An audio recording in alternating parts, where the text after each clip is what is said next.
Ready. ચાલો વિદ્યાર્થી બહેનો, આજે આપણે અગાઉ બે પાઠ બીજો અને ચોથો એ પૂર્ણ કર્યા. આજે હવે મેં વાત કરેલી એ પ્રમાણે આપણા અભ્યાસક્રમમાં વિભાગ સીમાં જે વ્યાકરણ વિભાગ છે એ વ્યાકરણ વિભાગમાં પ્રથમ મુદ્દો છે જોડણી. આ જોડણી એક માસમાં એનો ગુણભારાંક છે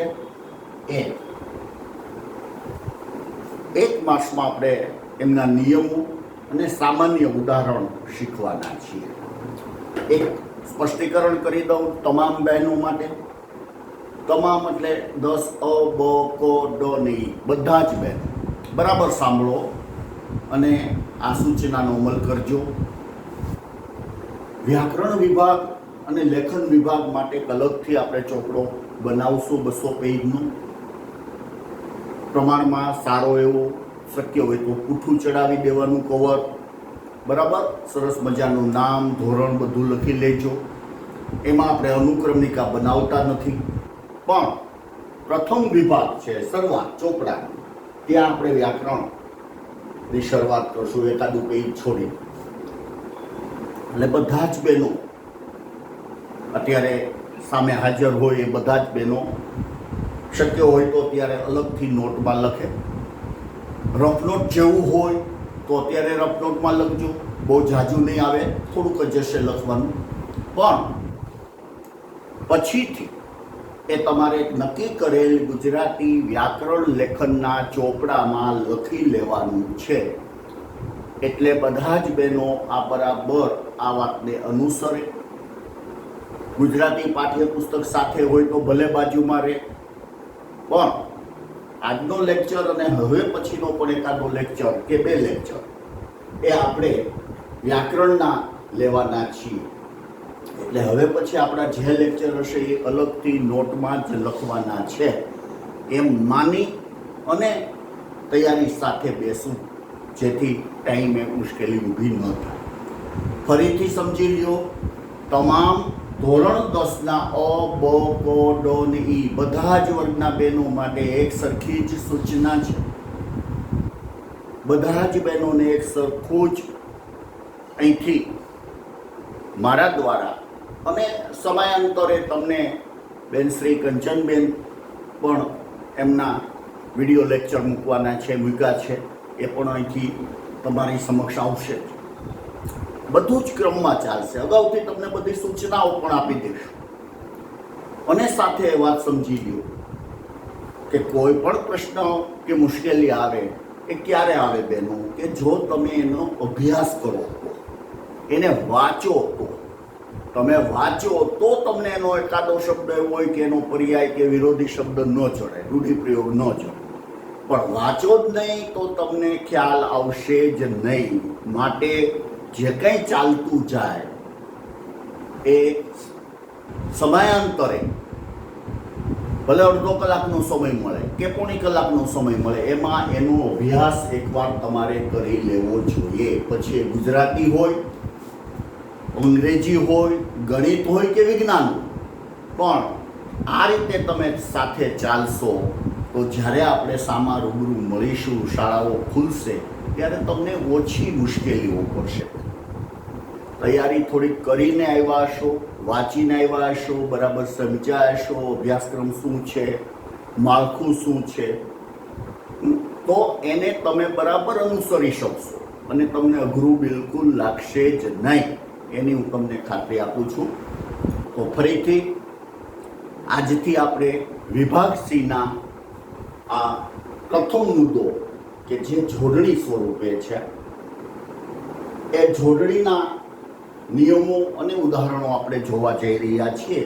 20 મુદ્દા છે, બરાબર યાદ રાખજો. જ્યારે પહેલો તાસ હતો ત્યારે મેં તમને એનો અંદાજ આપેલો કે વિભાગ સી એ કુલ 20 ગુણ છે.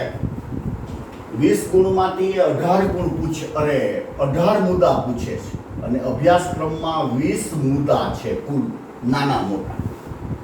ત્રણ જ મુદ્દા એવા છે બબે ગુણમાં પૂછે છે, બાકીના બધા જ મુદ્દા એક એક માસની અંદર જ પૂછાય છે. એટલે વ્યાકરણ કહેવાય વ્યાકરણ, પણ અભ્યાસક્રમ ઘણો મોટો છે, એ ખાસ આપણે ખ્યાલ રાખીશું. તો પહેલો આપણને સ્વાભાવિક પ્રશ્ન થાય, હું જે અહીંયા કંઈ લખું એ બધું જ તમારે લખવાનું થશે બોર્ડમાં. હું તમને લખાવું, સૂચના આપું કે તમે લખો, તો તમારે એ લખવાનું રહેશે, એમ હું અહીંથી સમજી લઈશ. તો પ્રથમ મુદ્દો છે એ જોડણી. તો સ્વાભાવિક આપણને પ્રશ્ન થાય કે જોડણી એટલે શું?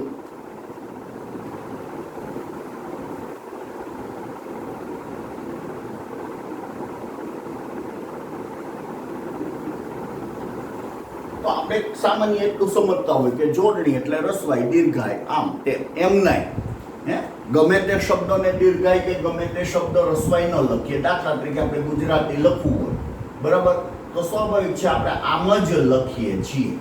આ ઉદાહરણ છે, સમજવા માટે છે, ત્યારે લખતા નહીં, મુકેશ ત્યારે લખજો, બરાબર. પણ આપણે આમ લખીએ, કોઈ કે મારે આમ લખવું છે, તો આમાં કોઈ આપણને પૂછે કે સાચું કયું, તો આપણને તરત ખ્યાલ આવી જશે કે દીર્ઘ સ્વર સાચો છે, રસ્વ સ્વર ટી કર્યું એ ખોટું છે.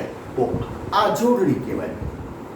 પણ વ્યાકરણ શાસ્ત્રીઓએ સમયાંતરે એને ન્યાય આપેલો છે અને એમાં નાના મોટા સુધારા કરી અને જે કંઈ નિયમો નક્કી કર્યા છે એ જોડણીના નિયમો સ્વરૂપે આપણે એને ઓળખીએ છીએ. તો એક સામાન્ય પહેલાં નાની એવી 5-7 લીટીની વ્યાખ્યા દરેક બહેનો લખશે. હું અહીંથી લખાવું છું. હું એમ કહું પેરેગ્રાફ પાડો એટલે બરાબર સમજવાનું, ફકરો પાડવાનો. તમે આમ લીટી હોય તમારી નોટની, યાદ રાખો આ રીતે લીટી છે, બરાબર. તો પેરેગ્રાફ પાડીને લખો એમ કહેવામાં આવે તો કોને કહેવાય? અહીંથી શરૂઆત કરી પેરેગ્રાફ કહેવાય, બરાબર. એક લીટી અહીંયા પૂરી થઈ, અહીંયા પછી બીજી લીટી અહીંથી આગળ લખો, તો આ તમે પેરેગ્રાફ પાડ્યો કહેવાય, જેને ગુજરાતીમાં આપણે ફકરો એવું પણ બોલીએ છીએ, બરાબર. પેરેગ્રાફ પાડીને જ હંમેશા ભાષા લખાય. આ ચોક્કસ વસ્તુ ફિક્સ છે, નક્કી છે, એ ખાસ ખ્યાલ રાખજો. એટલે નાની એવી વ્યાખ્યા પેરેગ્રાફ પાડીને લખો. જોડણી એ ભાષા શુદ્ધિનું અતિ મહત્વનું અંગ છે.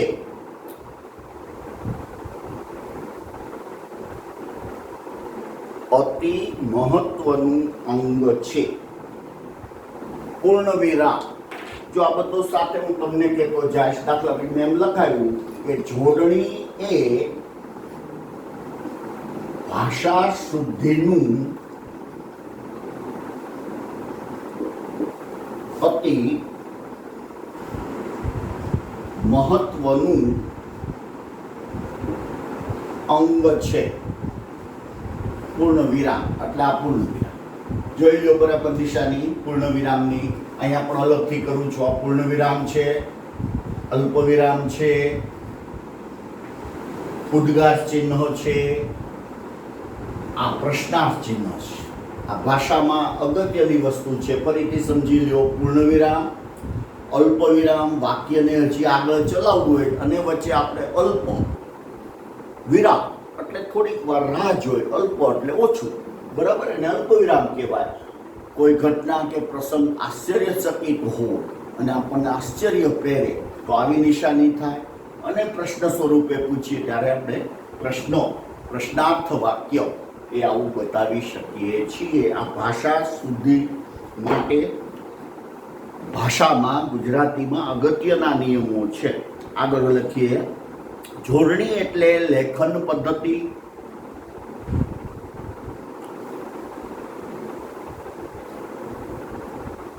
અલ્પવિરામ. શબ્દોમાં કયા અક્ષરો લખવા, જોડવા, તેની રીત,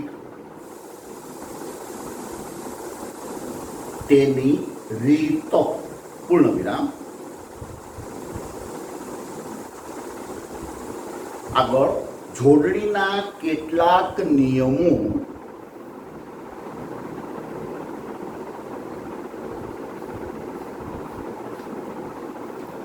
ધ્યાનમાં રાખવાથી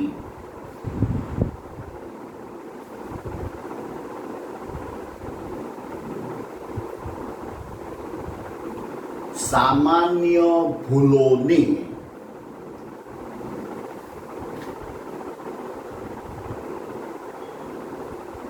નિવારી શકાય છે. નિવારી શકાય છે.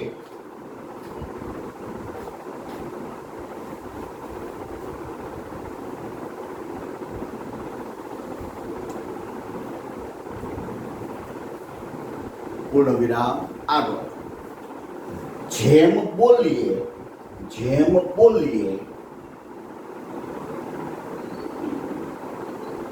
તેમ લખાય નહીં. જો બરાબર સમજો, જેમ બોલીએ તેમ લખાય નહીં.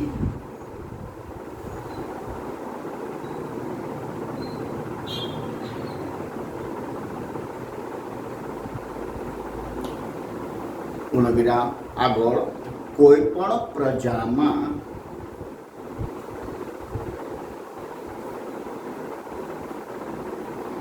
બોલચાલના ઘણા તફાવત હોય છે.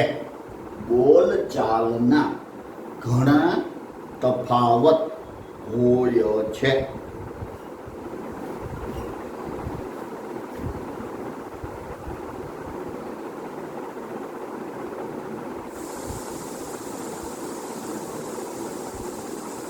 અલ્પવિરામ. તેથી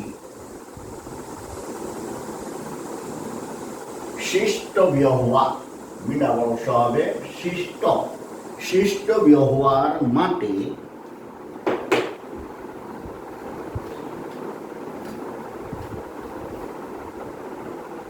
એક ચોક્કસ લેખન પદ્ધતિ નિપજાવવી પડે છે.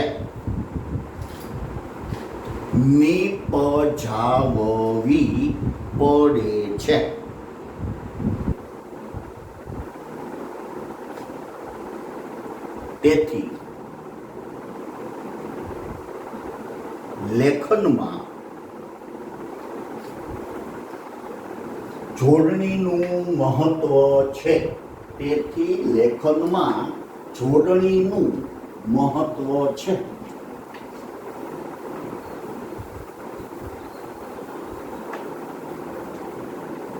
પૂર્ણ વિરામ. તો આ એક સામાન્ય વ્યાખ્યા થઈ બેન. કોઈ આપણને એમ પૂછે કે જોડણી એટલે શું, તો એનો આપણને એક 10મા ધોરણના વિદ્યાર્થી તરીકે ખ્યાલ હોવો જોઈએ. બરાબર. હવે આપણે થોડા જોડણીના નિયમો જોઈએ કે કેવા નિયમથી કેવું થશે એ ખાસ જરૂરી છે. લખો, મુદ્દો આપજો, જોડણીના નિયમો.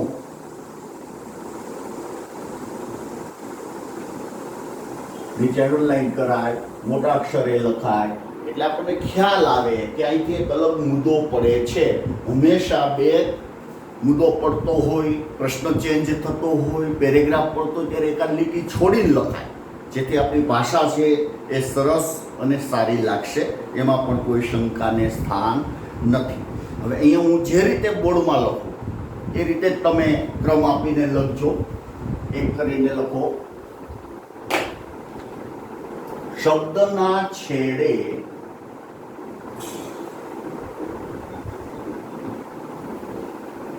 આવતા ઈય અને ઈન માં દીર્ઘ ઈ આવે છે. ઉચ્ચારણ.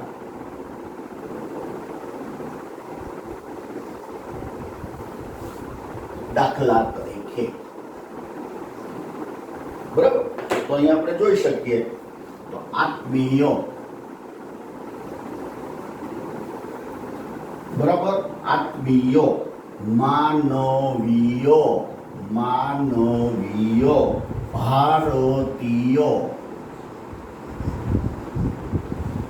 તો આ એક નિયમ બન્યો, જોઈ લો, બરાબર સમજી લો. જોડણીનો પ્રથમ નિયમ શું કહે છે કે શબ્દના છેડે આવતા, એટલે આ છેડો કહેવાય, શબ્દનો છેડો, ઈય અને ઈમ ઉચ્ચાર એવો થાય. દાખલા તરીકે મિય, વિય, તીય.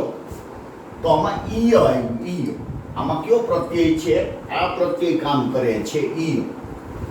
તમારે નોટમાં આવું કંઈ કરવાની જરૂર નથી, સમજવા માટે કહું છું, બરાબર? ખ્યાલ રાખો, બરાબર? તો એને કારણે શું કીધું? તો હંમેશા દીર્ઘ સ્વર જ આવે. ઉચ્ચાર કરો અને એમાં ઈય શબ્દનો ઉચ્ચાર આવે ત્યારે હંમેશા શબ્દ છે એ રસ્વઈ ન બને, આ દીર્ઘ સ્વર જ લખવો પડે. આત્મીય, માનવીય, ભારતીય. બરાબર? તો વ્યાકરણ શાસ્ત્રીઓએ આ એક ચોક્કસ નિયમ બનાવી દીધો કે લીટી શબ્દના છેડે આવતો ઈય ઉચ્ચાર હંમેશા દીર્ઘ સ્વર આવે. આ દીર્ઘવાળું છે, બરાબર સમજી લ્યો. એ નિશાની કરી દઉં છું તમને. આ દીર્ઘ સ્વર છે, આ રસ્વ સ્વર છે. દાખલા તરીકે આ રસ્વ સ્વર છે અને આ દીર્ઘ સ્વર છે. આ ભૂલવાનું નથી.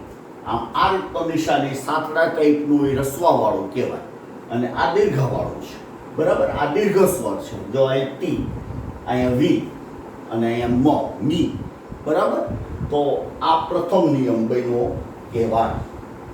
એ જ રીતે લખીએ બીજો.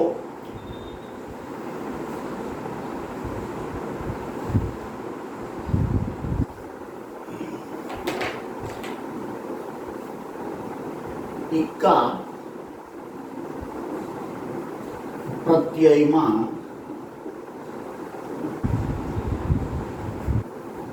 હસ્વ, જો હસ્વ એટલે રસવાવાળું, આ હસ્વ કહેવાય. હસ્વ ઈ આવે છે, ઈ આવે છે.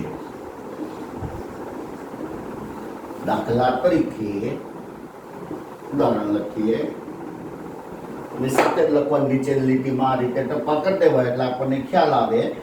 ઈકમાં આજીવિકા, આજીવિકા. જો તમે જોઈ શકો છો, બરાબર? તો એ જ રીતે બીજો શબ્દ તમે લો, આજીવિકા, લેખિકા, લેખિકા.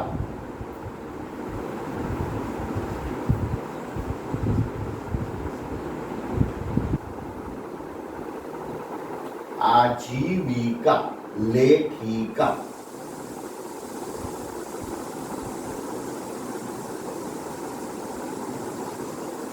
હસ્વ ફરીથી સમજી લો, દીર્ઘ અને હસ્વ. આ હસ્વ સ્વર છે એટલે આ રસ્વ સ્વર, એને હસ્વ કહેવાય. આપણે હસ્વ આવું બોલીએ પણ એની જગ્યાએ આપણે ઉચ્ચાર કેવો કરીએ છીએ? રસ્વ. જો આ રસ્વ સ્વર છે એ બરાબર સમજી લો, બે એક જ છે. આપણે કહીએ રસ્વાવાળું, દીર્ઘાવાળું, હે? તો રસ્વાવાળું એટલે એને ખરેખર માન્ય ભાષામાં શું કહેવાય? હસ્વ કહેવાય. આપણી બોલીનો શબ્દ છે. ગુજરાતીમાં કહેવત છે ને, બાર ગાવે બોલી બને. હે? ઘણી જગ્યાએ જો થાળી નથી બોલાતી, બરાબર? થાળી, સાચો શબ્દ થાળી છે. હે? પણ શું બોલશે? અળની બદલે ર બોલે, થાળી બોલો. તો એને બોલી કહેવાય. માન્ય શબ્દ થાળી નથી, થાળી છે. પ્લેટ, જેને અંગ્રેજીમાં કહીએ ને ડીશ, જમવા માટેની, કે કોઈ ધાતુની, સ્ટીલની હોય કે એલ્યુમિનિયમની હોય, તે ખ્યાલ આવે છે? તો આ એક ભાષા છે, બોલી બની જાય છે. એટલે ફરીથી સમજી લ્યો, હસ્વ સ્વર એટલે રસવાવાળું, લેખિકામાં કર્યું, આજીવિકામાં કર્યું, અને દીર્ઘ સ્વર એટલે દીર્ઘાવાળું. આ ખાસ ખ્યાલ રાખજો. પછીનો ત્રીજો નિયમ લખી લ્યો. 5 નિયમો છે, લખીએ આપણે. નીચેના પૂર્વગો લખો, નીચેના પૂર્વગો હસ્વ હોવાથી, હસ્વ હોવાથી તે પરથી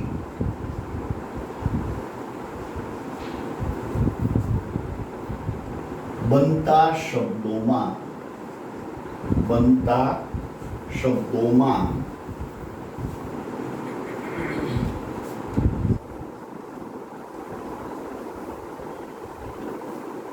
હસ્વ ઈ આવે છે. હસ્વ ઈ આવે છે. જો આ નિયમ બનાય બરાબર. શું લખ્યું કે નીચેના પૂર્વગો હસ્વ હોવાથી તે પરથી બનતા શબ્દોમાં હસ્વ ઈ આવે છે. તો પેલા તો પૂર્વગો ક્યાં છે? તમે 7મા અને 8મામાં આ ચેપ્ટર શીખી ગયા છો. અધિને, અતિને, પરીને, પ્રતિને, ની, આ બધા એ પૂર્વગો કહેવાય. પૂર્વ પ્રત્યય ને પર પ્રત્યય આવો મુદ્દો પણ આવવાનો છે આપણા અભ્યાસક્રમમાં. બરાબર ખ્યાલ રાખજો, એ પણ આવશે. પાછળ છે જ મેં તમને કીધું ને કે 20 મુદ્દા કુલ છે વ્યાકરણના. એ 20 મુદ્દા પૈકી એક મુદ્દો પૂર્વ પ્રત્યય અને પર પ્રત્યય પણ આપણા અભ્યાસક્રમમાં છે, ત્યારે એની વિગતે ચર્ચા કરશું. પણ અત્યારે તમને ખ્યાલ હોવો જોઈએ કે અતિ, અભિ, પ્રતિ, પરી, ની, વી, ઉપ આ બધા પૂર્વ પ્રત્યયો છે. તો પૂર્વગો લખી લ્યો. આની સાથે દાખલા તરીકે કરીને એ આ રીતે જ હંમેશા લખાય એમ કહેવા માંગે છે. અતિ, અભિ. જો અતિ છે એટલે એનો અર્થ એમ થાય આ કોઈ પણ પૂર્વક છે એ હંમેશા હસ્વ એટલે રસવા વાળું જ લખાય. અભિયામ ન લખાય. કોઈ એમ કે અભિ આ સાચું, તો બેનો બરાબર ખ્યાલ રાખો, અભિ આ ખોટું છે જોડણી દોષની રીતે. અભિ હંમેશા રસ્વ સ્વર જ આવે. પ્રતિ શબ્દ છે, પ્રતિ પણ તી હંમેશા રસ્વ જ આવે, દીર્ઘ ન આવે. બરાબર ખ્યાલ રાખો. તો આપણે લખો પ્રતિ. જો આ બધા પૂર્વગો છે ગુજરાતીના. પરી, બરાબર, ની બાજુમાં વિસર્ગ એટલે નિસર્ગ. અનુ, વી, ઉ, સુ, ઉ, પુનઃ,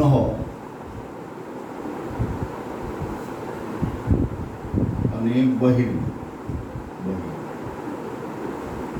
આ બધા જ પૂર્વકો હંમેશા રસ્વ સ્વર જ આવે. જો અહીંયા છે, અહીંયા છે, અહીંયા છે, બરાબર. એટલે આપણે આ નિયમ યાદ રાખવાનો કે પૂર્વકો હંમેશા રસ્વ સ્વર આવે. પછી ગમે ત્યાં તમે પરિસ્થિતિ લખતા હો જોડણી, તો પરિસ્થિતિમાં રી છે રસ્વ સ્વર જ આવે. એવું નહીં કે ત્યાં દીર્ઘ સ્વર આવે. ખ્યાલ આવે છે? બરાબર. એ ખાસ બેનો તમે ધ્યાન રાખજો. આ ત્રીજો નિયમ લખી લ્યો. પછી આપણે ચોથા નિયમ ઉપર જાય.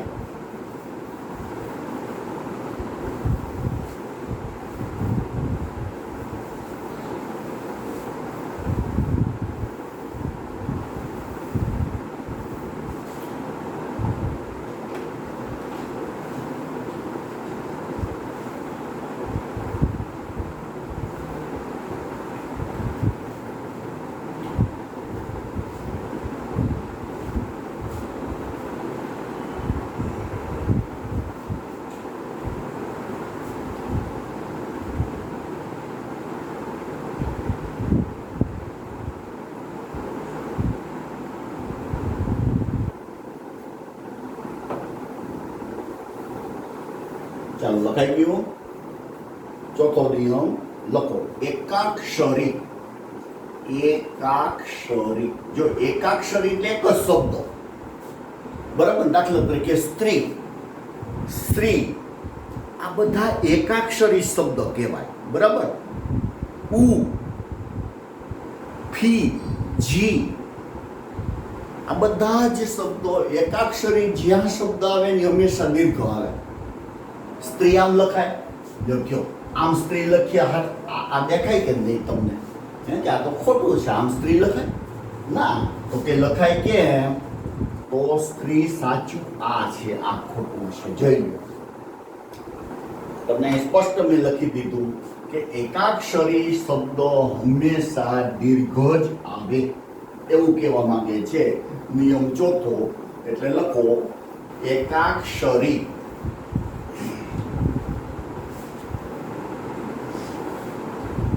શબ્દોમાં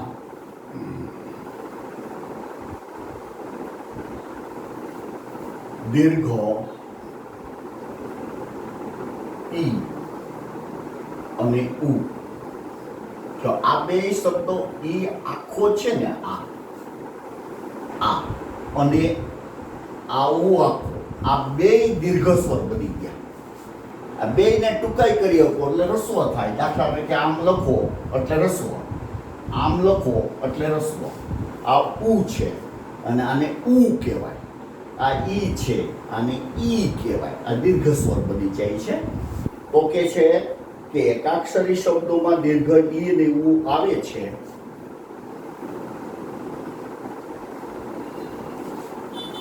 દાખલા તરીકે ઉદાહરણ લખીએ, મેં તમને હમણાં જ કીધું એમ. લખો સ્ત્રી, શ્રી,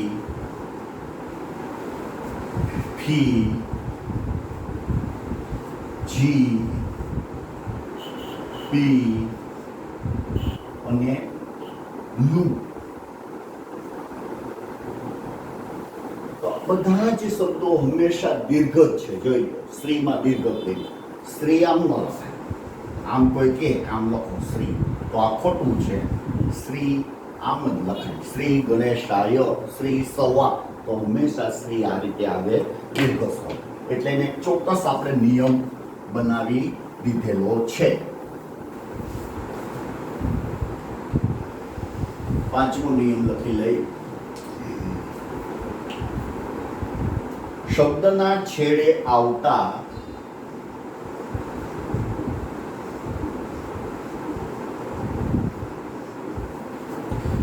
ઈશ,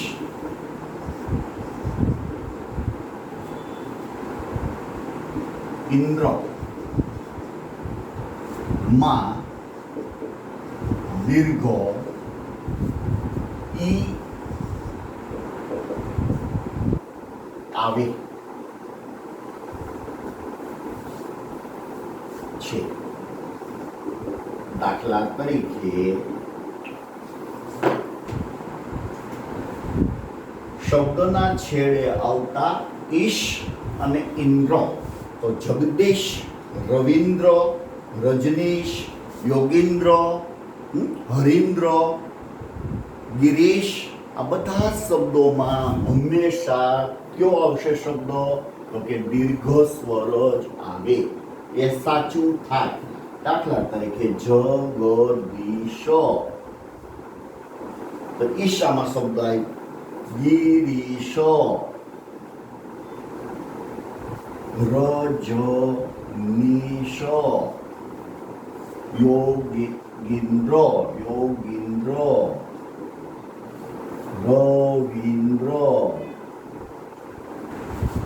હરીન્દ્ર.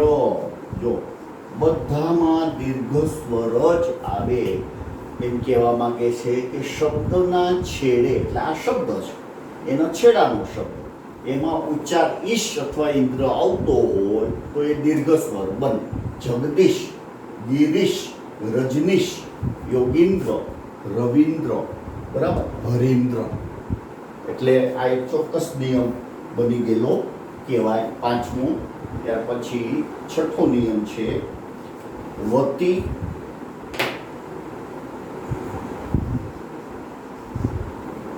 અને મતી.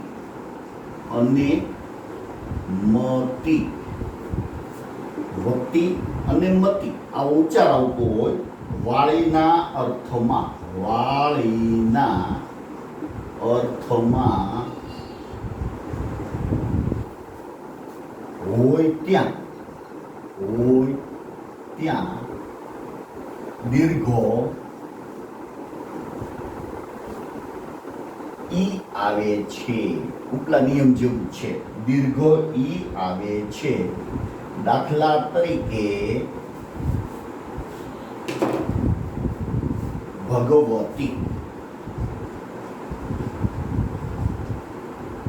કલાવતી, ચારુમતી, ઇન્દુમતી,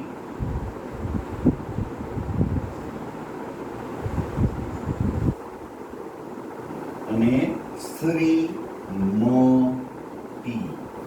તો હંમેશા યાદ રાખો કે જેના ઉચ્ચારમાં વતી અને મતી આવે, દાખલા ભગવતી, કલાવતી, ચારુમતી, ઇન્દુમતી, શ્રીમતી, તો એવામાં હંમેશા દીર્ઘો સ્વર જ આવે. દીર્ઘો એટલે દીર્ઘાવાળો. ફરીથી સમજી લો, જોડણી શીખવા માટે પહેલી શરત એ છે કે કોને રસ્વ સ્વર કેવો, કોને દીર્ઘ સ્વર કેવો, એ બરાબર આપણને ખ્યાલ હોવો જોઈએ.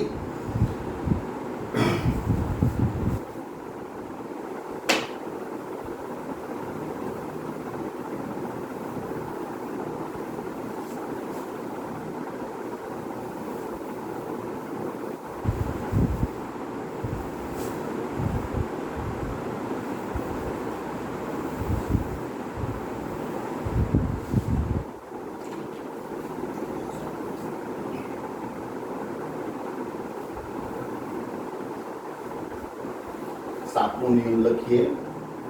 કેટલાક શબ્દો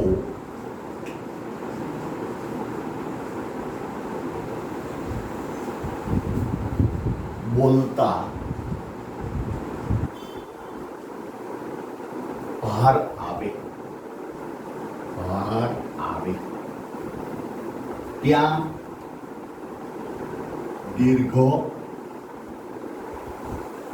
ઈ અથવા ઉ આવે છે. બહુ સ્પષ્ટ છે નિયમ. શું કહેવા માંગે છે કે કોઈ પણ શબ્દ આપણે બોલીએ તો એના ઉપર આપણે ક્યારેક ભાર આપવો પડે, ઉચ્ચાર કરવાનો. તો એવા શબ્દ જ્યાં આવે, દાખલા તરીકે નમૂનો, દાગીનો, ઝેરીલો, તો આવો રી ઉપર આપણે ઉચ્ચાર ભાર આપીએ છીએ, ભાર આપીએ છીએ, બરાબર. તો હંમેશા ભાર આપતા હોય એ શબ્દ કેવો બની જાય, દીર્ઘ જ લખાય, દીર્ઘામાં, બરાબર. તો ઉદાહરણ લખો, દાગીનું. કોઈ વસ્તુ હોય પેલી સોનાની, એને આપણે દાગીનું કહીએ, બરાબર ને, દાગીનું. ઝેરીલો, ઝેરીલો સાપ, એ અર્થમાં. પછી લખો નમૂનો. જો બધા જ ઉદાહરણમાં આપણે જોઈ શકીએ છીએ દીર્ઘ સ્વર આવે છે, બરાબર. આના ઉપર ભાર આવે છે શબ્દ ઉચ્ચારમાં માટે. પછીનો નિયમ છે અનુસ્વાર સાથેના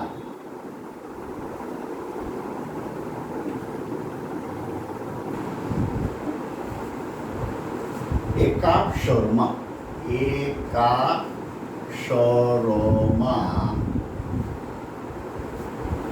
હસ્વ ઉ.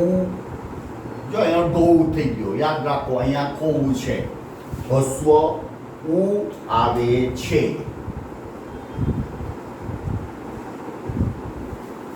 બરાબર. શું કે છે, દાખલા તરીકે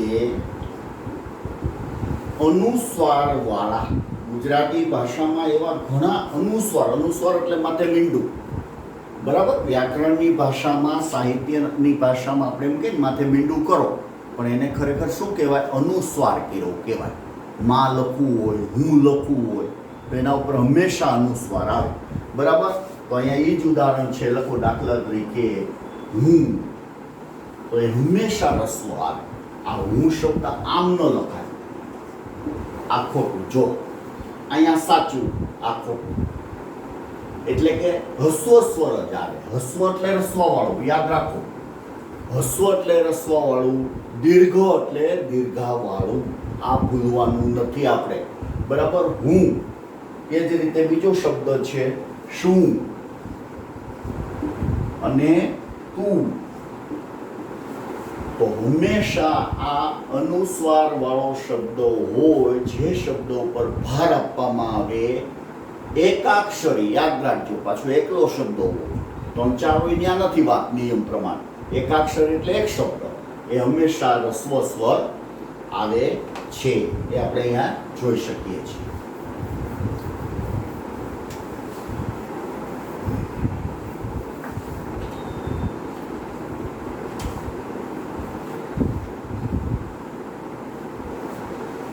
પછીનો 9મો નિયમ લખો. ગુજરાતી ભાષામાં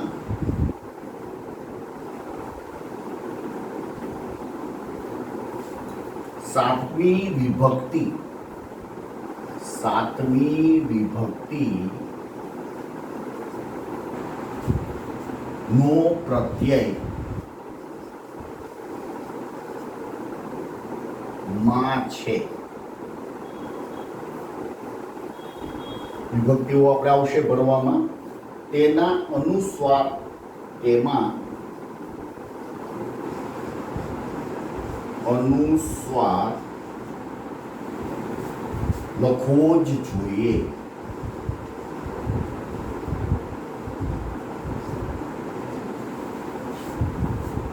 દાખલા તરીકે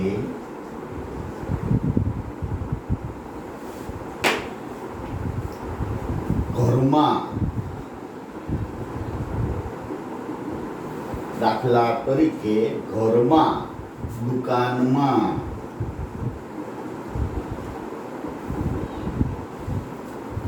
ખેતરમાં, શહેરમાં.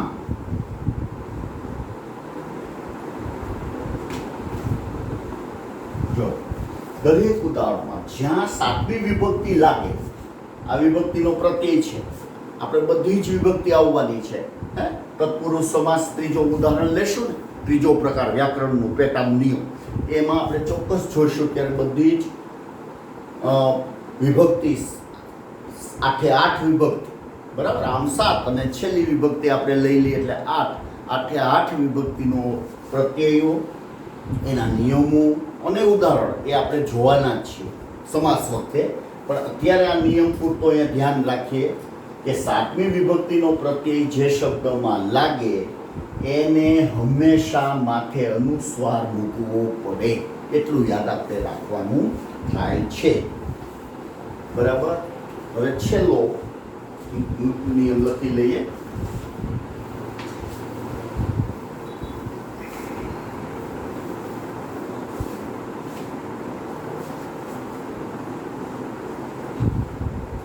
શ્રેષ્ઠતા દર્શક. શ્રેષ્ઠતા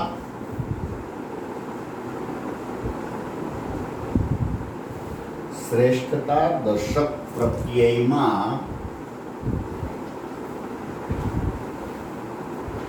ઇષ્ટ, નહીં, પરંતુ, ઇષ્ટ જો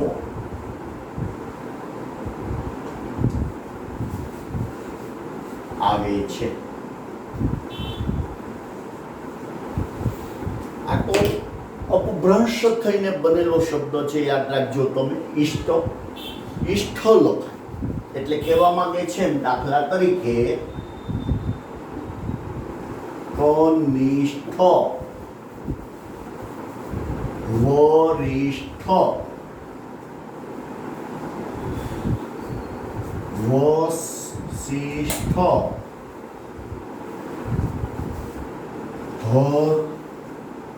ધર્મિષ્ઠ. બરાબર. આ રીતે નહીં. આ શબ્દ દાખલા તરીકે છે કનિષ્ઠ, એને કનિષ્ઠ એમ ન લખાય. કનિષ્ઠ આ ખોટું છે. જો કનિષ્ઠ એ સાચું છે, એમ વશિષ્ઠ નહીં, વશિષ્ઠ. બરાબર. વરિષ્ઠ તો એવો ચોખ્ખો ઠ શબ્દ આવે એટલે કે ઇષ્ટ નહીં પરંતુ ઈષ્ટ નહીં પણ ઈષ્ટ આવે છે. બરાબર, આ એક સામાન્ય નિયમ છે. જ્યાં શ્રેષ્ઠતા દર્શક એક સારું વિશેષણ આપવાનું હોય વાક્યમાં, શબ્દમાં, ત્યારે આ શબ્દનો ઉપયોગ થાય છે. તો આ સામાન્ય રીતે હું માનું છું ત્યાં સુધી સામાન્ય નિયમો આપણે લીધા છે. જોડણીના જે 1 થી 10 નિયમો તમે જોયા વાક્ય સાથે, ઉદાહરણ સાથે. હવે જે જોડણી છે, ઉદાહરણો છે, એ તમને ખ્યાલ છે ગુજરાતી ચોપડીના જ, એમાં કોઈ નવીન નહીં આવે. આપણા પાઠ્યપુસ્તકની અંદર આવતા પાઠ અને કાવ્યોના જ ઉદાહરણો આપણા અભ્યાસક્રમમાં ગણાય. ઘણા છે, અસંખ્ય છે. પણ તમારે બરાબર ખ્યાલ એ રાખવો પડશે કે આને તમે સતત વાંચન કરશો તો તમને ચોક્કસ ખ્યાલ આવશે કે ભાઈ આમ ન લખાય. મેં તમને શરૂઆત કરી ત્યારે ઉદાહરણ સરસ આપ્યું કે ભાઈ ગુજરાતી શબ્દ લખવું હોય તો ગુજરાતી આપણે બહુ સીધી રીતે આમ જ લખીએ એવી આપણને બધાને ખ્યાલ છે. પણ કોઈ વિદ્યાર્થી એમ કે મારે આ તી છે અને રસ્વ સ્વર તી કરીને લખવું છે તો એ સ્વાભાવિક ખોટું છે. આપણી આંખને ગમે નહીં. એટલે નિયમ જ કહેવાય કે તી છે એ પ્રત્યે હંમેશા દીર્ઘ જ આવે. આ તમારે બરાબર સમજી લેવું પડશે. એક જ માસની અંદર છે, ફરીથી તમને કહી દઉં, 20 પ્રકાર છે, 20 ગુણ છે, વિભાગ સી આખે આખવાનો છે. એથી વિશેષ તમને આમાં 12નું પૂછાશે ને કોઈ શંકાને સ્થાન નથી, પણ પૂછાશે એ અભ્યાસક્રમનું છે. ખાસ ખ્યાલ રાખો એ દરેક મુદ્દાને આપણે ન્યાય આપવો પડશે. અન્યથા આપણે આમાં માસ ગુમાવીએ પણ એવું બને. તો અહીંયા આજે આપણે પૂર્ણ કરતાં પહેલાં ખાસ ધ્યાન રાખો આ નિયમો. હવે પછીનો લેક્ચર આવશે ત્યારે આગળ ઉપર થોડાક ઉદાહરણ જોઈશું. થોડાક ઉદાહરણ હું તમને લખાવીશ કે જે અગત્યના છે, છેલ્લા વર્ષોમાં એ શબ્દો પૂછાણા છે જોડણી સ્વરૂપે. એવા ઉદાહરણો લખાવી અને પછીથી આપણે બીજા મુદ્દા ઉપર જઈશું. 20 મુદ્દા પૈકીના બીજા મુદ્દા ઉપર આપણે હવે પછીના લેક્ચરથી જઈશું. અત્યારે આપણે આ જોડણીના આ અભ્યાસક્રમને, આજના આપણા મુદ્દાને અહીંયા આપણે આરામ આપીએ છીએ. ધન્યવાદ. અસ્તુ.